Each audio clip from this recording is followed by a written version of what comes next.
She tried to kick him out in front of everyone, and then he dropped a truth that froze the whole yacht. You ever had one of those nights where everything feels set up for success, and then, out of nowhere, it flips? That was supposed to be Darius Whitfield's night. 42 years old, head of a booming tech company out of Austin, Texas, and on paper, life was good. Invitations to events like this didn't come easy, and tonight was different. This wasn't just any party. It was the party. An exclusive yacht celebration hosted by one of the biggest venture firms in the country, anchored just off the coast near San Diego. Darius stepped out of the black SUV and onto the private marina walkway, adjusting the cuff of his charcoal suit. It wasn't flashy, just clean, tailored to perfection.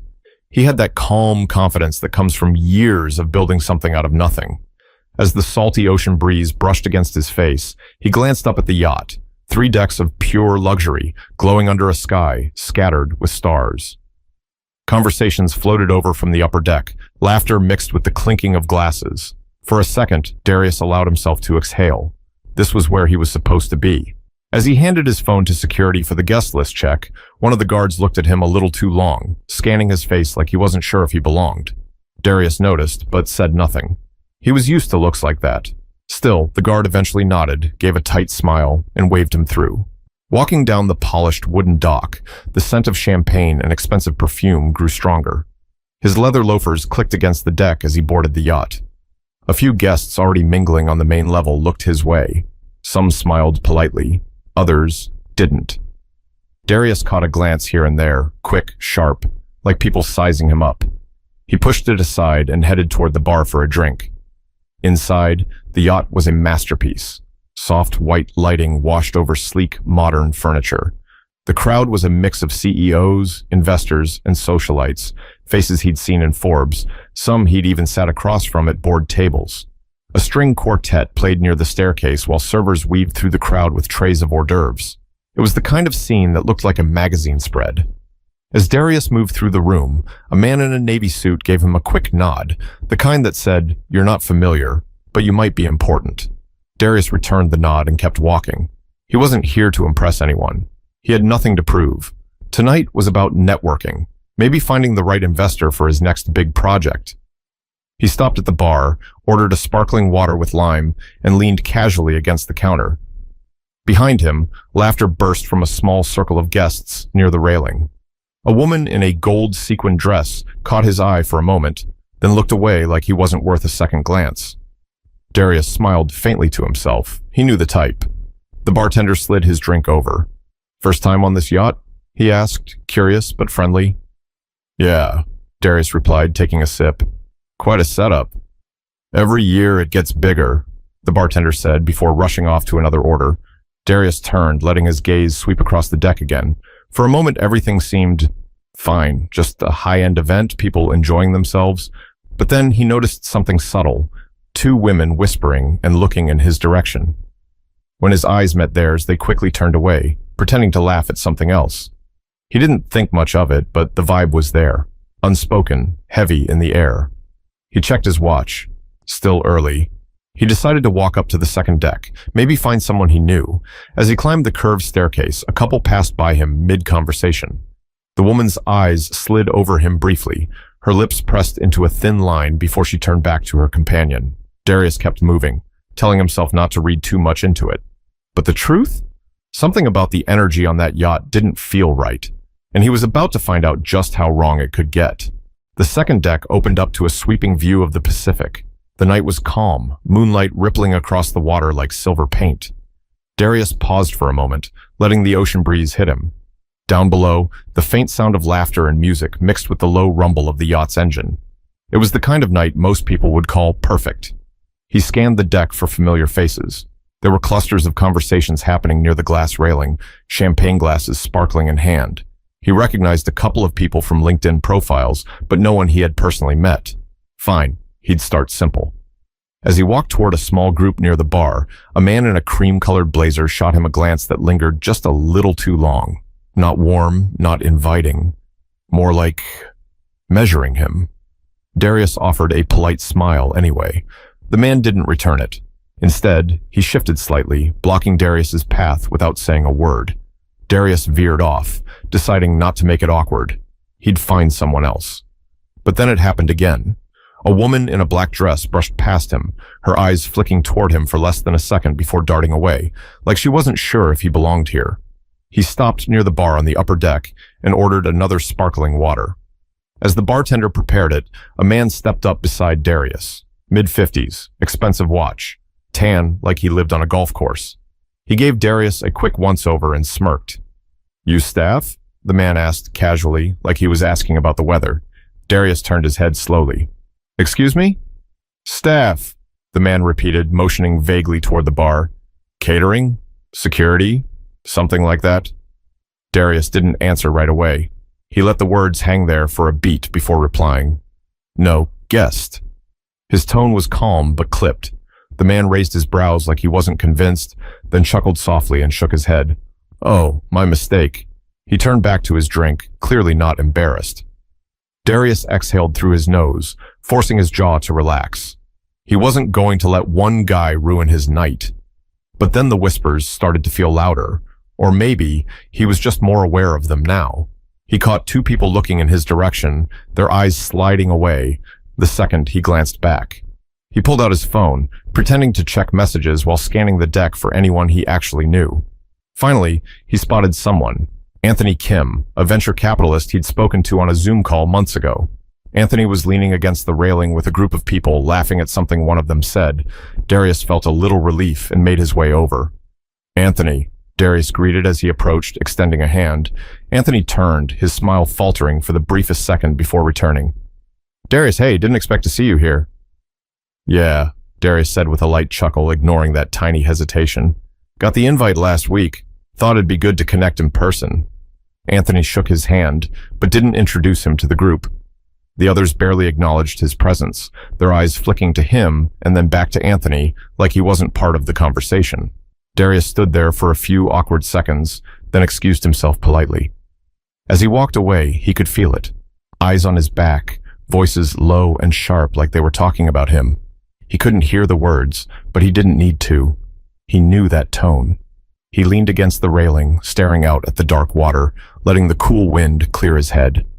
It was supposed to be a night of opportunity, so why did it feel like a test? But that uneasy vibe? It was about to turn into something far worse. Darius checked his watch, 20 minutes in, and he was still standing alone on the deck like an outsider at his own event.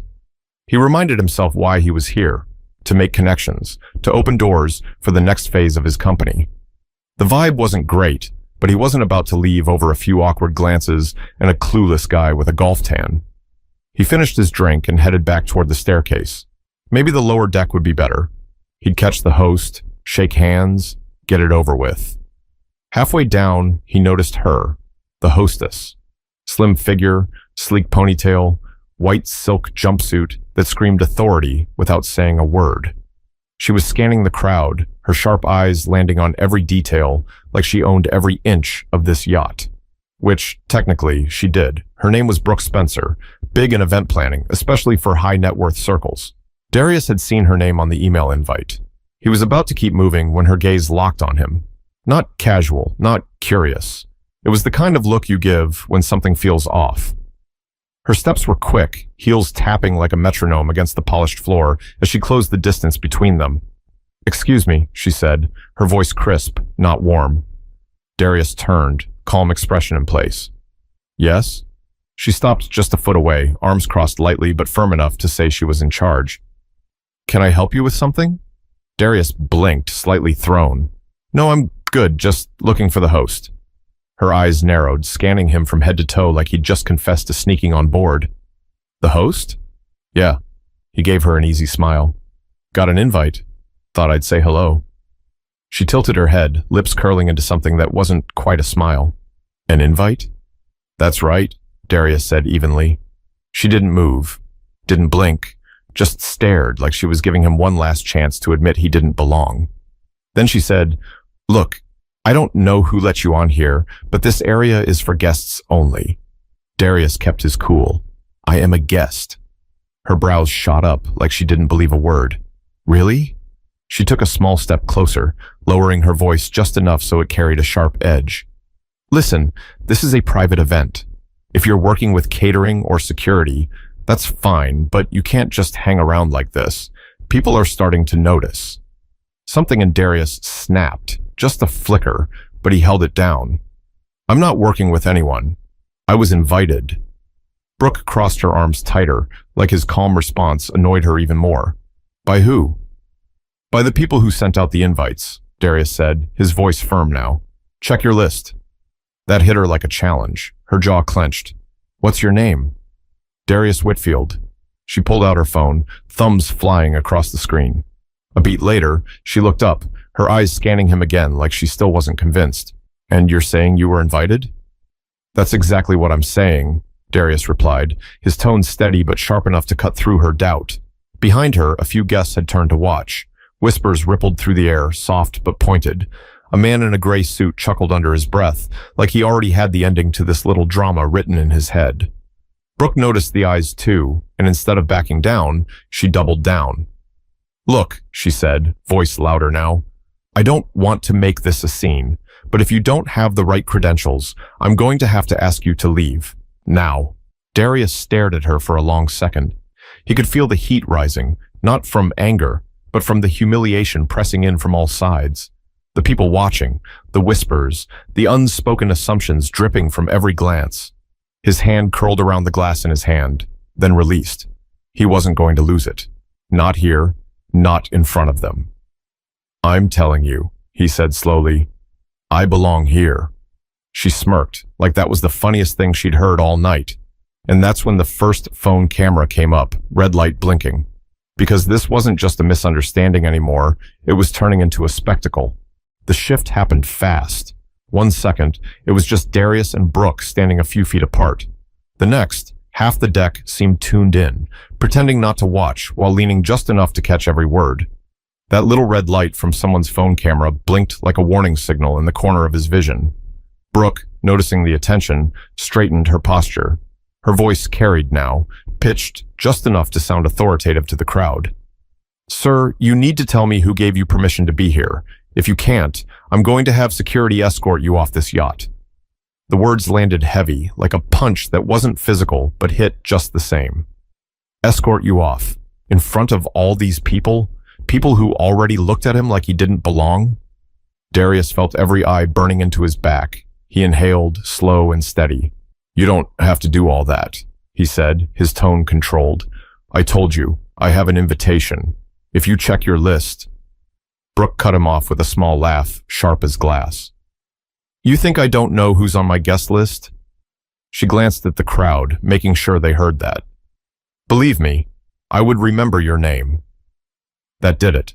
The murmurs started, low at first, then louder as whispers passed like wildfire. Someone muttered, "What's going on?" Another voice answered, "I think he's not supposed to be here."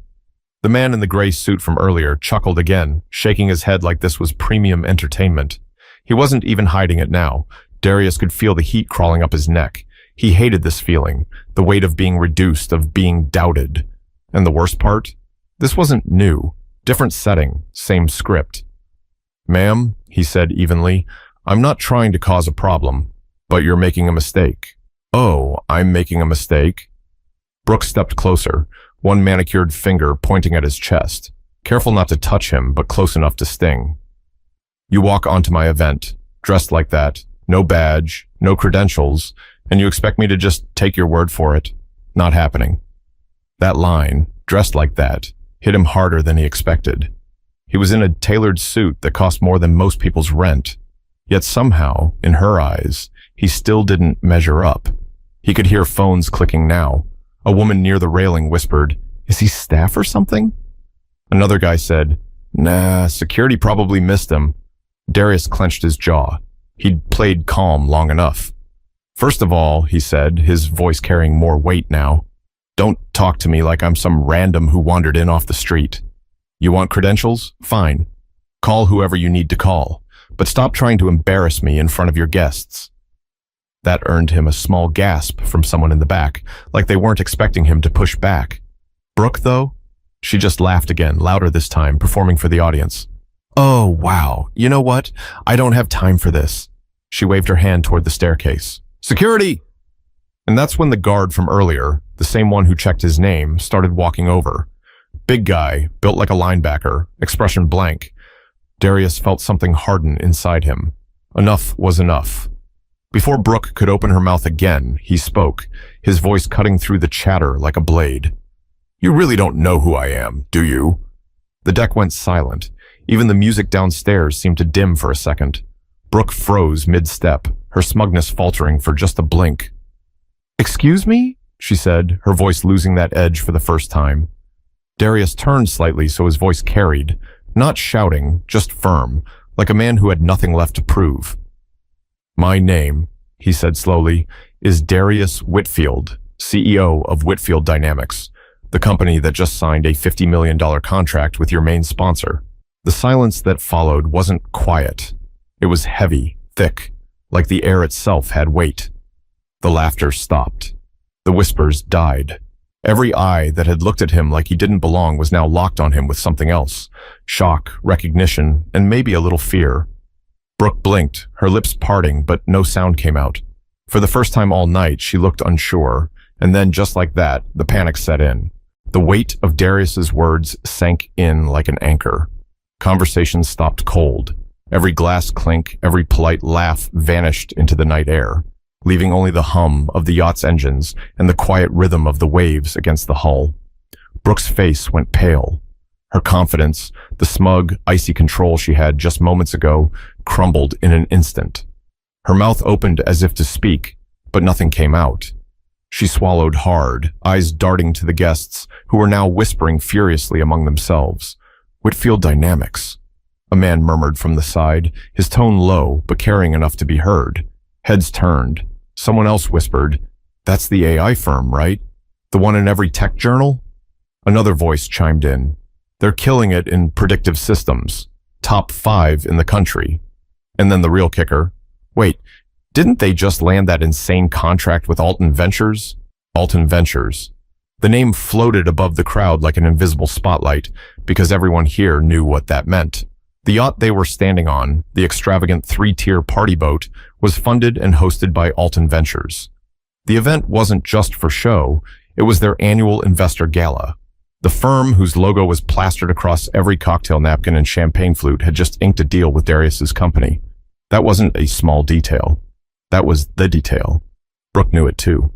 Her lips twitched, straining to pull into a smile that wouldn't come. Mr. Whitfield, she started, her voice suddenly sweet, almost syrupy, dripping with panic.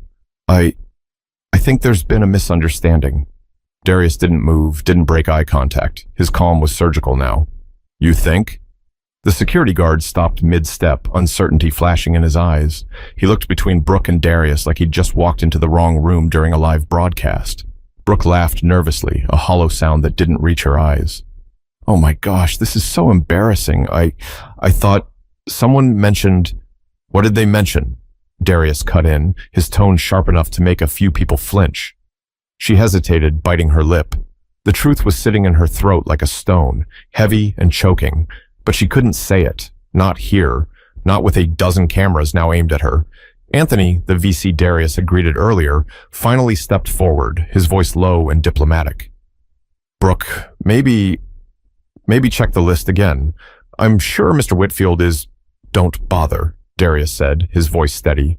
She doesn't need a list. She made up her mind the second she saw me. That landed like a bomb. People shifted uncomfortably, eyes dropping to the polished floor, because everyone knew what he meant. They'd seen it. They'd felt the tension, too. Brooke stammered, No, that's not... I didn't... You didn't what? Darius asked, stepping closer now, his presence filling the space without raising his voice. Didn't assume? Didn't treat me like I wasn't worth being here? Didn't embarrass me in front of your guests? Brooke's mouth opened and closed, like a fish gasping for air. I made a mistake. Yeah, Darius said, his tone quiet but carrying like thunder. You did. Phones clicked, red lights blinked. This wasn't just an awkward moment anymore. It was a headline waiting to happen. Anthony cleared his throat, trying to salvage the night. Darius, let's get you a drink, okay? I'll introduce you to the board members. Brooke will...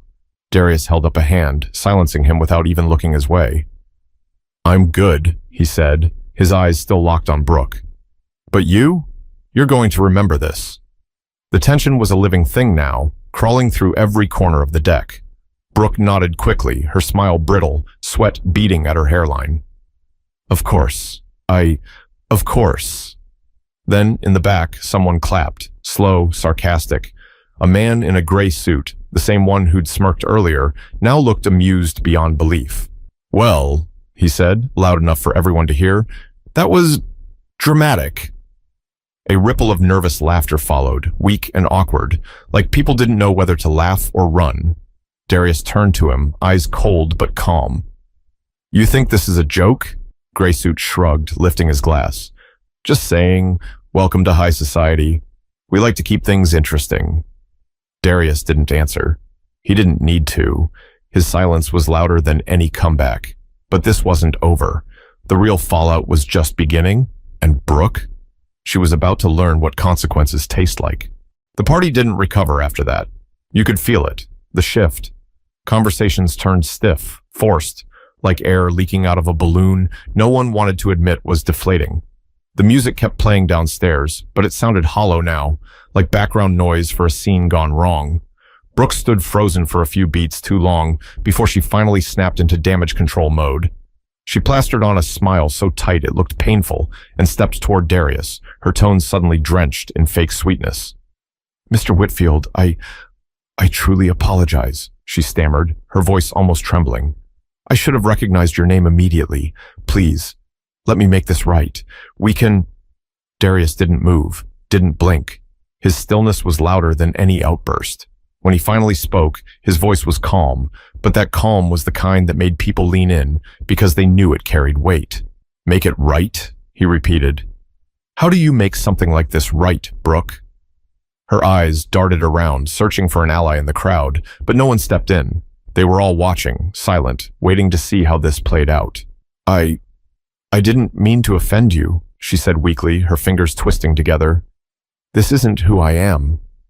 Darius tilted his head slightly, his expression unreadable. Really? Because it looked pretty natural to me. A murmur rolled through the deck like a low wave. Phones were still out. Some guests tried to look casual, pretending they weren't recording, but everyone knew these clips were going straight to social media. This wasn't staying on that yacht. By morning, it would be trending. Anthony stepped forward again, his diplomatic smile stretched thin. Darius, Brooke's admitting she made a mistake. Maybe we can just... Anthony, Darius said without looking at him, you've known me long enough to know I don't do polite cover-ups. Anthony's smile collapsed into a sigh as he stepped back. Brooke's voice cracked now. Please, Mr. Whitfield. I can lose everything over this. This is my career, my reputation. Darius let out a short laugh, not cruel, just bitter. You worried about your reputation now? Where was that when you were humiliating me in front of your guests? She flinched like the words slapped her. I didn't know. That's the problem, Darius cut in, his voice rising just enough to carry across the deck. You didn't know. You didn't ask. You just decided. And that's what people like me deal with every single day. Silence fell again, heavier this time. You could almost hear the guilt settling on the shoulders of half the crowd. They'd seen it. They'd judged him, too. Darius took a breath, steadying himself. Then he stepped back, his voice lower now, but sharper than ever. You don't get to walk up to someone, strip them of their dignity, and call it a misunderstanding when it blows up in your face. Brooke's hands trembled at her sides. Her perfect hostess image was gone, shredded in front of the same people she'd worked years to impress. Anthony tried one last time. Darius, maybe we can...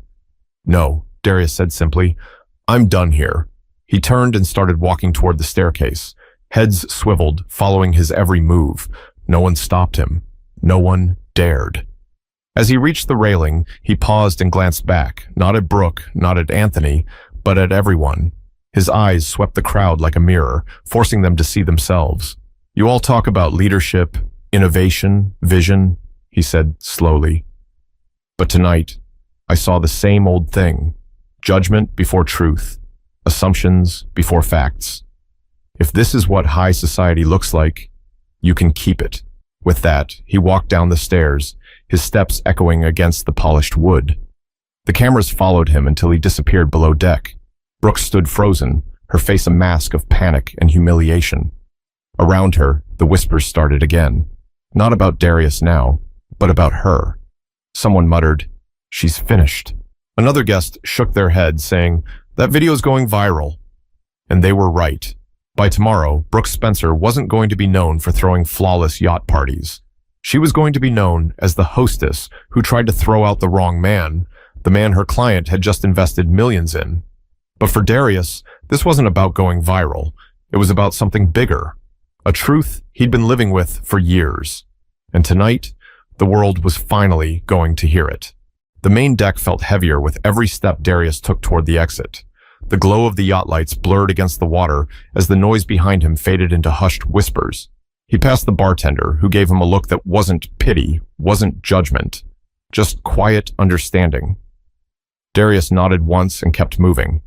At the base of the gangway, the salty breeze hit him again, cooling the heat that had been building in his chest all night. He paused, staring out at the endless black ocean before pulling out his phone. Notifications were already stacking up. Someone had posted the video, 2,000 views in 10 minutes. He could imagine the caption, "CEO humiliated at exclusive yacht party."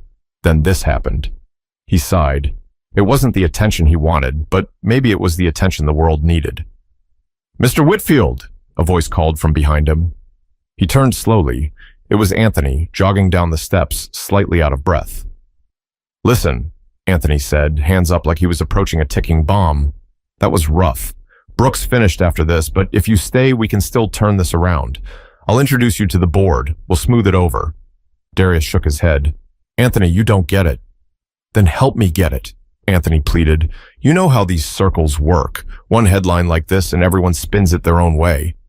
"That's the problem," Darius said quietly. He stepped closer, his voice low but firm. "You all spin it. You make it about optics, not reality. About saving face, not fixing what's broken." He let that hang for a second before continuing. "This wasn't just a misunderstanding, Anthony. It's a mirror. And the truth, staring back at all of you, it's ugly." Anthony didn't argue. For once, he didn't have a pitch, a plan, or a smile to hide behind. He just nodded slowly, like he understood, even if he didn't know what to do with it. Darius slipped his phone into his pocket and looked out at the water one more time. "I built everything I have by staying focused, by working harder than everyone else in the room. But nights like this remind me, the higher you climb, the more some people think they have the right to pull you down." He turned back to Anthony. "Not because of what you've done, but because of who they think you are." Anthony's throat bobbed as he swallowed. "You leaving for good?" Darius nodded once. "Yeah. If someone wants to do business with me, they know where to find me. But I don't need this stage to prove my worth." And with that, he walked down the dock, each step steady, deliberate. Behind him, the lights of the yacht shimmered like a hollow promise fading in the distance. The truth is simple. Respect should never be earned by a title. It should be the starting point. Don't let assumptions write someone else's story before they even speak. We all like to believe we're better than that, but tonight's scene? It happens every day, in boardrooms, offices, and even casual spaces. The lesson? Slow down. Check yourself. Give people the dignity they deserve before you decide who they are. If you believe in that, if you believe everyone deserves that baseline respect, share this story. Talk about it. Because silence? That's how this cycle keeps going.